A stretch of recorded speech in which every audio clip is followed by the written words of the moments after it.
ମାନେ ଆଜି ହେଉଛି ମାର୍ଗଶିର ମାସର ଶେଷ ଗୁରୁବାର। ଯୋଉଥିପାଇଁ ଏତେ ସାରା ପ୍ରିପାରେସନ୍। ଦେଖ ନାନା ଏଠି ବସିଗଲେ ସକାଳର ଭୋଗ ଦେଲା ପରେ ଖରାବେଳ ଭୋଗ ପ୍ରସ୍ତୁତି ପାଇଁ। ଖରାବେଳ ଭୋଗ ପାଇଁ ଏଠି ନାନା ପିଠା କରିଲେ ଆଉ ବୋଉ ବସି ପନିପରିବା କାଟିଲେ। ଆଉ ମୁଁ ଏଠି ବସି ଭିଡ଼ିଓ କଲି। ନାଇଁ ମୁଁ ଖାଲି ଭିଡ଼ିଓ କରିନି, ଭିଡ଼ିଓ ଭିତରେ କାମ ବି କରୁଥିଲି। ଆଉ ସେଥିଲାଗି ଏତେ ଜଲ୍ଦି ସବୁ କିଛି ରେଡ଼ି ହେଇଗଲା।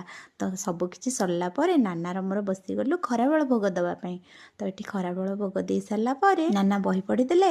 ଆଉ ଆମର ଘର ପାଖରେ ଯାହାର ସବୁ ଓଷା ନ ହେଇଥାଏ ସେମିତି ସମସ୍ତଙ୍କ ଘରକୁ ଦିଆଯାଏ ଭୋଗ। ଭୋଗ ଦେଇ ସାରିଲା ପରେ ସମସ୍ତେ ଆସି ଏଠି ବସିଗଲୁ ଖାଇବା ପାଇଁ ଭୋଗ।